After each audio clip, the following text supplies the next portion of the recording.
Sa tahimik na lungsod ng San Fernando, La Union, nakatayo ang isang paaralang puno ng kasaysayan, ang La Union National High School. Sa unang tingin, isa lamang itong karaniwang pampublikong paaralan. Malawak ang quadrangle, may lumang gusali at puno ng masasayang estudyante tuwing umaga. Ngunit kapag lumalim na ang gabi, nagiging kakaiba ang katahimikan sa lugar na ito. Ayon sa mga matatandang guro, itinayo raw ang unang gusali ng paaralan noong panahon ng mga Amerikano at ginamit pa itong field hospital noong World War II. Maraming sugatang sundalo ang dinala rito at hindi lahat ay nakaligtas. Ang lumang silid sa dulo ng lumang gusali na tinatawag ngayon ng mga estudyante bilang Room 12 ang naging pansamantalang morgue noon. Isang gabi ng 2017, si Ella, isang estudyanteng miyembro ng Journalism Club, ay naiwan sa paaralan matapos ang meeting. Habang sinusulat niya ang article para sa school paper, biglang nag-brown out. Nasanay na siya sa ganito, kaya kumuha siya ng flashlight mula sa bag. Ngunit sa pag-ikot ng ilaw, napansin niyang may isang babaeng nakatayo sa gilid ng hallway, nakatalikod, nakasuot ng puting uniforme ng dating estudyante. "Ma'am?" Mahina niyang tawag, hindi ito gumalaw. Dahan-dahan siyang lumapit, ngunit biglang tumigil ang hangin. Parang huminto ang oras. Nang maramdaman niyang malapit na siya, tumingin ang babae sa kanya. Maputla, walang mata, at sa bibig nito may maitim na likidong tumutulo. Napasigaw si Ella at kumaripas palabas ng gusali. Nang makalabas siya, napansin niyang bukas pa rin ang Room 12, kahit sinasabi ng security guard na isinara na iyon 5 taon na ang nakalipas. Kinabukasan, tinanong ni Ella ang kanilang advisor tungkol sa lumang silid. Ang sagot nito, "Anak, huwag mo nang pansinin yon. Diyan dati dinadala ang mga bangkay noong giyera. Mula noon, ipinagbawal ng eskwelahan ang sinumang magtagal sa lumang gusali pag lumubog na ang araw." Ngunit kahit ganoon, tuwing 6:00 ng gabi, may mga nakakakita pa rin ng babaeng nakaputing uniforme sa bintana ng Room 12. Nakatingin lang sa labas, tila may hinihintay. Hindi ito haka-haka. Maraming nakasaksi at lahat ay naniniwala may kaluluwang naiwan sa paaralang iyon, naghihintay ng kapayapaan na hindi kailanman dumating. Mula nang mangyari ang insidente kay Ella, kumalat ang balita sa buong campus.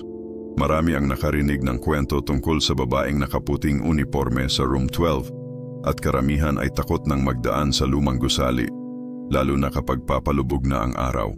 Ngunit hindi lahat ay naniniwala. Isa na rito si Marco, varsity player ng basketball team. Kilala siyang palatawa at hindi madaling matakot.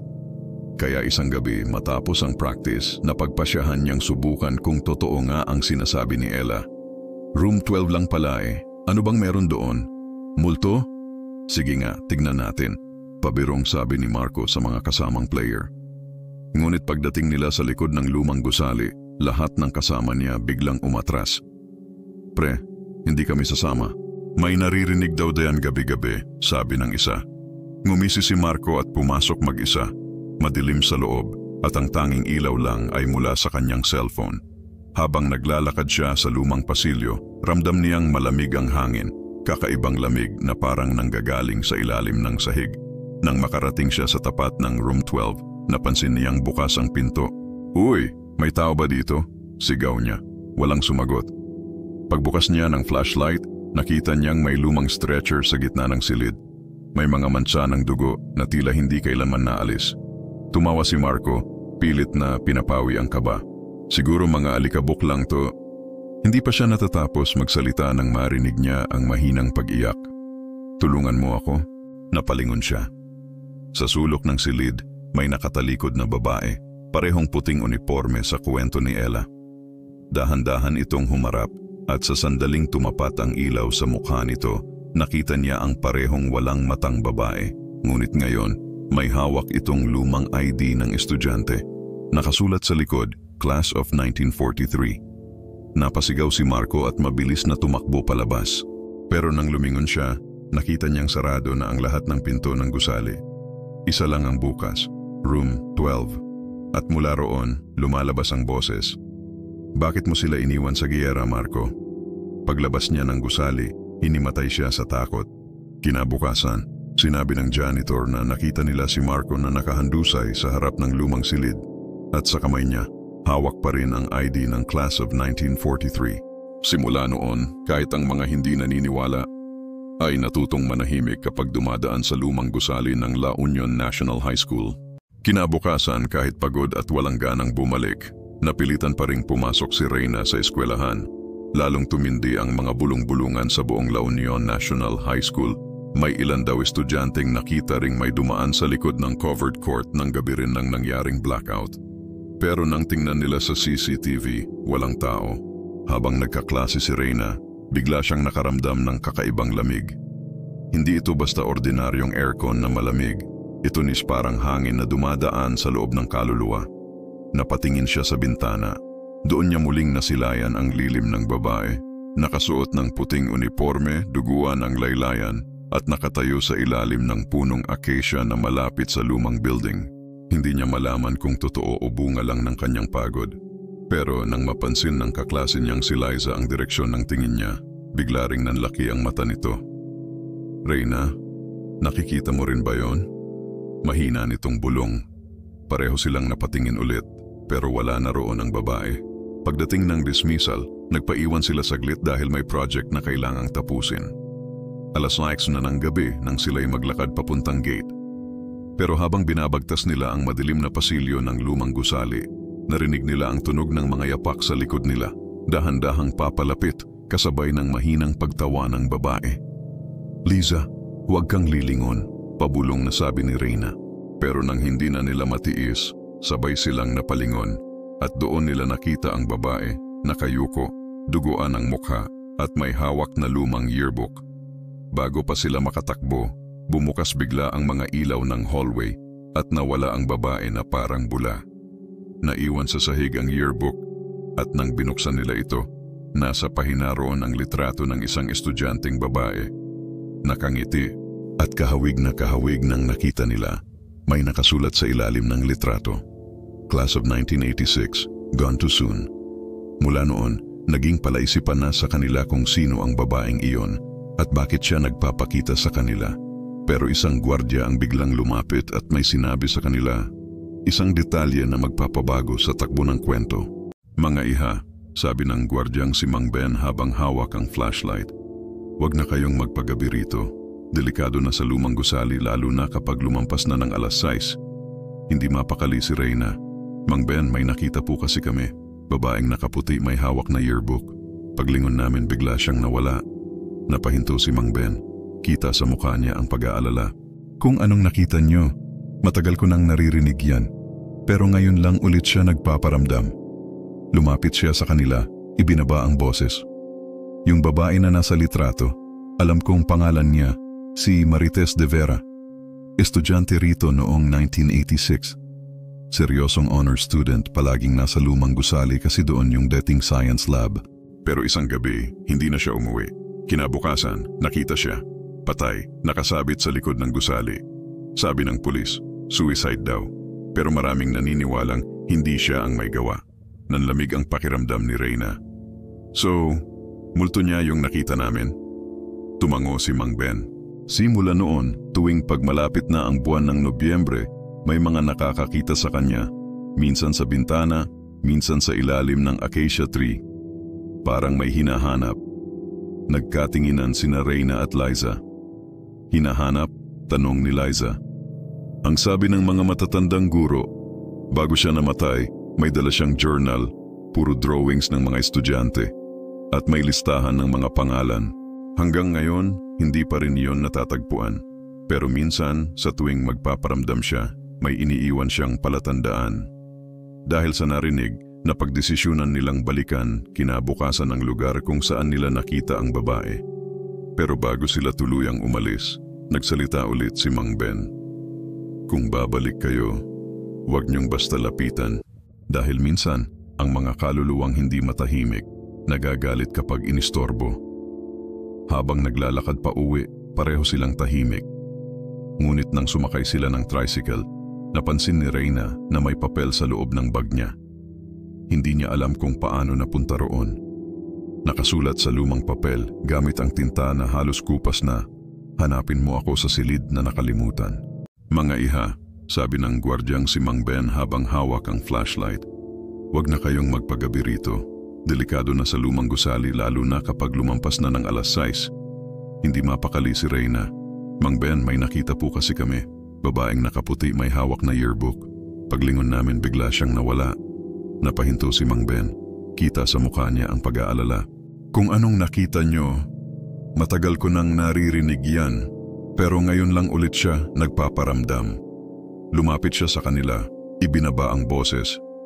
Yung babae na nasa litrato, alam kong pangalan niya, si Marites de Vera, estudyante rito noong 1986. Seryosong honor student. Palaging nasa lumang gusali kasi doon yung dating science lab. Pero isang gabi, hindi na siya umuwi. Kinabukasan nakita siya, patay, nakasabit sa likod ng gusali. Sabi ng pulis, suicide daw. Pero maraming naniniwalang hindi siya ang may gawa. Nanlamig ang pakiramdam ni Reyna. So, multo niya yung nakita namin? Tumango si Mang Ben. Simula noon tuwing pagmalapit na ang buwan ng Nobyembre, may mga nakakakita sa kanya. Minsan sa bintana, minsan sa ilalim ng acacia tree. Parang may hinahanap. Nagkatinginan sina Reyna at Liza. Hinahanap? Tanong ni Liza. Ang sabi ng mga matatandang guro, bago siya namatay, may dala siyang journal, puro drawings ng mga estudyante at may listahan ng mga pangalan. Hanggang na ngayon hindi pa rin yon natatagpuan. Pero minsan, sa tuwing magpaparamdam siya, may iniiwan siyang palatandaan. Dahil sa narinig, napagdesisyunan nilang balikan kinabukasan ang lugar kung saan nila nakita ang babae. Pero bago sila tuluyang umalis, nagsalita ulit si Mang Ben. Kung babalik kayo, huwag niyong basta lapitan.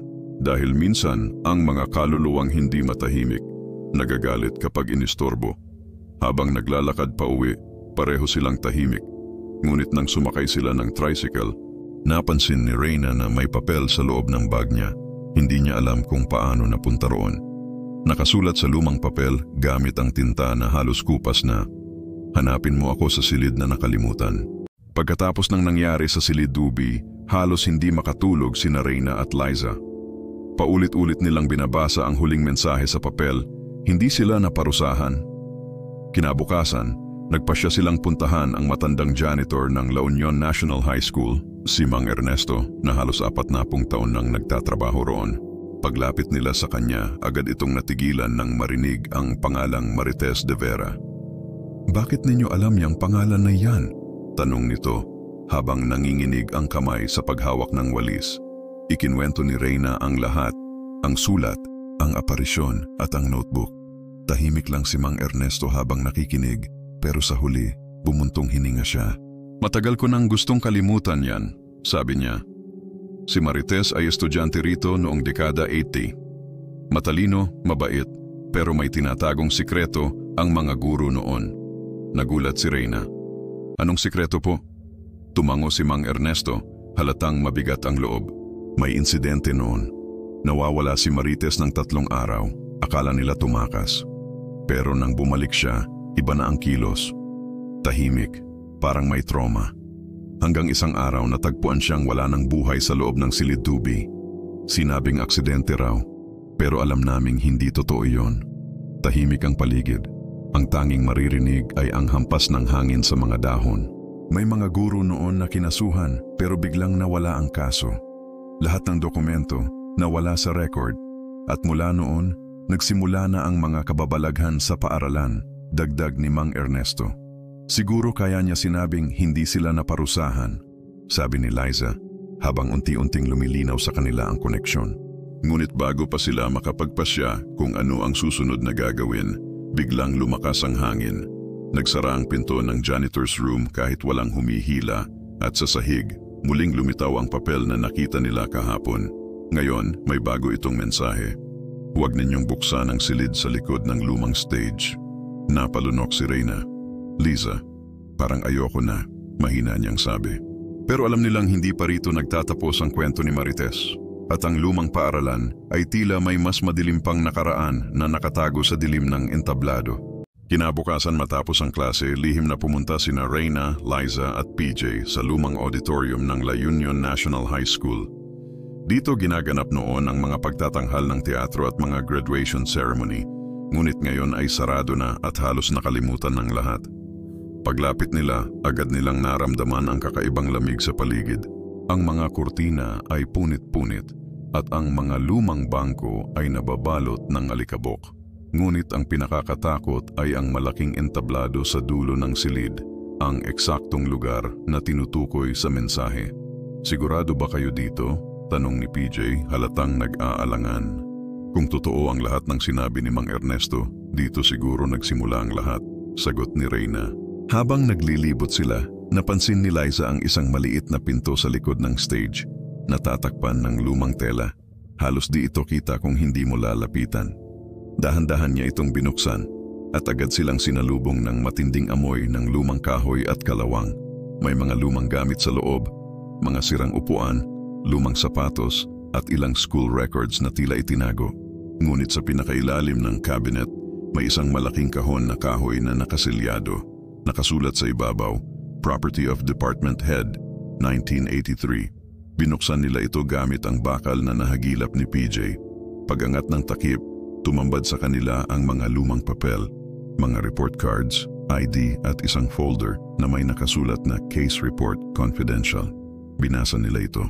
Doon nila nalaman ang buong katotohanan. Si Marites de Vera, estudyante ng grade 10, ay pinatawag ng 3 guro dahil umano sa pagkakasangkot sa isang insidente ng pagnanakaw ng test papers. Ngunit ayon sa ibang estudyante, pinilit lamang siyang umamin. 3 araw siyang hindi pumasok pagkatapos noon at nang matagpuan siya patay na sa loob ng silid dubi. Ang kaso ay sinara matapos ideklarang suicide, ngunit sa report na hawak nila, may nakasulat na hindi pinirmahang memo. "Cover this immediately. No scandal must reach the press." Diyos ko, bulong ni Reyna. Tinakpan pala nila ang katotohanan, dagdag ni Liza. Ngunit bago pa nila maisara ang kahon, biglang bumukas ang ilaw sa entablado. Kahit wala namang kuryente sa gusali. At sa gitna ng entablado, unti-unting lumitaw ang anyo ng isang babaeng nakaputing uniform, nakatingin diretso sa kanila. Hindi ito gumagalaw pero naramdaman nilang may bumubulong sa kanilang 3. "Salamat, nakita nyo na." Sa sandaling iyon, bumukas lahat ng pinto sa auditorium na parang may malakas na hangin. Mabilis silang tumakbo palabas. Nanginginig ngunit dala ang katotohanang matagal nang nakabaon sa katahimikan ng paaralan. Pagkatapos ng gabi ng pagkakatuklas nila ng case report, halos hindi nakatulog sina Reyna, Liza at PJ. Paulit-ulit nilang iniisip ang nakita nilang babae sa entablado, ang aninong nagpasalamat matapos nilang mabuksan ang kahon. Ngunit higit sa lahat, nababagabag sila sa tanong, bakit kailangan pang itago ang katotohanan? Kinabukasan, nagpasya si Reyna na puntahan si Mang Ernesto, ang dating janitor na madalas magkwento ng kababalaghan sa paaralan. Pagdating niya sa bahay nito malapit sa gilid ng campus, sinalubong siya ng matanda na tila alam na ang pakay niya. "Alam ko kung bakit ka nandito, iha," sabi ni Mang Ernesto habang nakatingin sa lumang gusali ng paaralan. "Matagal ko nang gustong sabihin sa inyo ang lahat, pero takot akong baka ulitin ng mga espiritu ang nangyari noon." "Anong ibig niyong sabihin?" tanong ni Reyna. Lumapit si Mang Ernesto sa kanya, mabigat ang tinig. "Noong 1983, janitor na ako noon. Narinig kong umiiyak si Marites sa loob ng silid. Gusto ko sanang tulungan pero pinigilan ako ng isa sa mga guro. Ilang araw matapos noon nakita namin siyang nakabigti sa loob ng classroom pero ako mismo nakita kong hindi siya mag-isa noong huling gabi niya." Nanginginig ang boses ng matanda. May isang lalaki, guro rin, na pumasok sa silid bago siya namatay. Pero kinabukasan, wala na siyang bakas. Lahat ng guro, pinilit akong manahimik. Sabi nila, aksidente lang daw. Pero mula noon, gabi-gabi kong naririnig ang iyak ni Marites. Napahinto si Reyna, ramdam ang bigat ng mga salita ng matanda. "Kaya ba hanggang ngayon may nagpapakita pa rin?" tanong niya. "Oo," sagot ni Mang Ernesto. "Hindi siya masamang espiritu, naghihintay lang siya ng hustisya. Kaya't nang mabuksan niyo ang kahon, baka iyon ang paraan niya para maipaalam na panahon na para malaman ng lahat ang totoo." Nang marinig ito ni Reyna, napagpasyahan nilang bumalik ng 3 sa auditorium kinabukasan. Hindi para mag-imbestiga, kundi para magdasal at mag-alay ng kandila para kay Marites. Pagbalik nila, tahimik ang paligid. Ngunit habang nag-aalay sila ng kandila, Biglang humangin ng malamig at marahang bumukas ang kurtina ng entablado. Sa gitna nito, lumitaw muli ang anino ng babae. Ngayon ay nakangiti bago tuluyang naglaho sa liwanag ng araw. Tahimik silang tatlo, ngunit ramdam nila ang kaluwagan sa hangin. Si Marites, tila nakahanap na ng kapayapaan. Ngunit sa dulo ng entablado, nakita ni PJ ang isang bagay, isang lumang class photo, at sa likod nito may nakasulat, "Hindi lang ako ang biktima." Kinabukasan, habang nakatingin sa lumang class photo na nakita nila sa entablado, napansin ni PJ ang isang kakaibang detalye. Sa likod ng larawan, nakasulat ang mga pangalan ng mga estudyante, pero may isang pangalan na tinakpan ng itim na tinta. "Bakit may binura?" tanong ni Liza habang sinusuri ang larawan. "Hindi ko alam," sagot ni Reyna, "pero parang may koneksyon ito sa sinasabi ni Mang Ernesto na hindi lang daw isa ang biktima." Nagpasya silang pumunta sa lumang record room ng paaralan. Doon nakatago ang mga class list mula dekada 80. Habang hinahalungkat nila ang mga lumang papel, nakakita sila ng listahan ng mga estudyante sa taon 1983, ang klase ni Marites D. Santos. Sa pinakailalim ng listahan, nabasa nila ang isang pangalang Rafael L. Vergara. May pulang guhit sa tabi at nakasulat sa margin, "Transferred, reason undisclosed." Transferred? Bulong ni PJ. O baka itinago lang nila ang nangyari sa kanya? Habang pinag-uusapan nila ito, biglang bumukas ng kusa ang ilaw sa dulo ng silid. Isa-isang kumutitap ang mga bumbilya hanggang sa marinig nila ang mahinang kaluskos sa sulok. "May tao ba dyan?" sigaw ni Liza. Walang sumagot, pero isang papel ang lumipad mula sa istante at lumapag sa harap nila. Isa itong incident report pero hindi kumpleto. Nakasulat lamang, "Student Rafael L. Vergara found unconscious near the auditorium. Died later that evening. Cause unknown." Napalunok si Reyna. Si Rafael, siya ang ikalawang biktima. Napagtanto nilang si Marites at Rafael ay magkaibigan at posibleng sabay nakaranas ng pang-aabuso o karahasan sa loob ng paaralan. Habang pinag-uusapan nila ito, unti-unting lumamig ang hangin at sa refleksyon ng salamin ng kabinet, nakita nilang may dalawang anino sa likod nila, isang babae at isang lalaki, parehong nakatayo sa tabi ng lumang dokumento. Hindi sila nagsalita, dahan-dahan nilang inilapag ang mga papel at sabay nagdasal para sa dalawang kaluluwa. Habang nakayuko sila, marahang umihip ang hangin at narinig nila ang dalawang boses na sabay na bumulong, "Salamat." Pag-angat nila ng tingin, wala na ang mga anino at ang silid ay tila mas maliwanag kaysa dati. Ngunit sa mesa, naiwan ang isang maliit na papel na bagong sulat. "Huwag niyong hayaang makalimutan ang nangyari sa amin. M&R." Tahimik silang lumabas ng record room. Sa wakas, alam nilang natapos na ang paghihirap ng mga kaluluwa ni Marites at Rafael. Ngunit sa kanilang likuran, mula sa kadiliman ng hallway, may isang malamig na tinig na marahang bumulong. Hindi pa lahat natatapos. Matapos ang gabing iyon, akala ni Reyna, PJ at Liza ay natapos na ang lahat. Tahimik na muli ang paaralan, wala nang mga bulong, wala nang kaluskos at tila nagbalik sa normal ang paligid. Pero isang linggo ang lumipas, may kakaibang nangyari. Isang gabi, habang nag-o-overtime si Reyna sa faculty room, napansin niyang muling bumukas ang ilaw sa auditorium kahit patay na ang kuryente sa buong gusali. "Hindi pwedeng multo na naman to," bulong niya, pero dala ng kuryosidad nagpasya siyang silipin. Paglapit niya, narinig niyang parang may nagtuturo sa entablado. Mahina ngunit malinaw. "Buksan niyo ang katotohanan. Huwag niyong itago." Nang sumilip siya sa loob, nakita niya ang isang lalaki na nakaupo sa gitna ng entablado, si Mang Ernesto, ang janitor. Nanginginig ang kamay nitong may hawak na lumang sobre. "Reyna, may dapat kang malaman," sabi nito habang tinuturo ang sobre. Sa loob ng sobre, may nakasulat na confession letter. Ito'y mula sa dating guro ng paaralan, si Professor De La Cruz, na nagtrabaho noong 1983.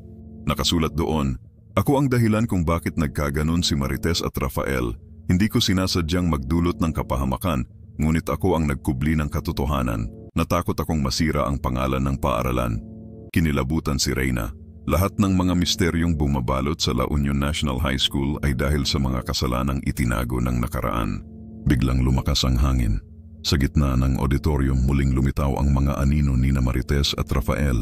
Hindi na sila galit. Ngayon ay tila payapa na. Salamat, Reyna. Bulong ni Marites. Ngayon, makakaalis na kami.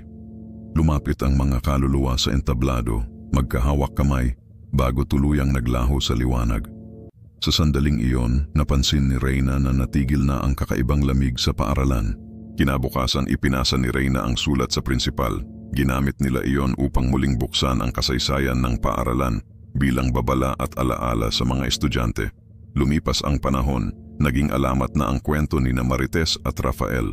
Ngunit tuwing gabi ng ika-27 ng Agosto, sinasabing maririnig pa rin sa lumang auditorium ang magkahalong tinig ng isang babae at lalaki na sabay bumubulong. Ang katotohanan, kahit anong itago, lalabas din sa liwanag. At mula noon, ang La Union National High School ay hindi na lamang paaralan. Ito na ang paalala ng mga kaluluwang hindi natakot ipaglaban ang katotohanan. Salamat sa panonood mga ka-Ghostery. Kung nagustuhan mo ang kwento, huwag kalimutang mag-subscribe, i-like, at i-share ang video para sa iba pang tunay na kwentong kababalaghan.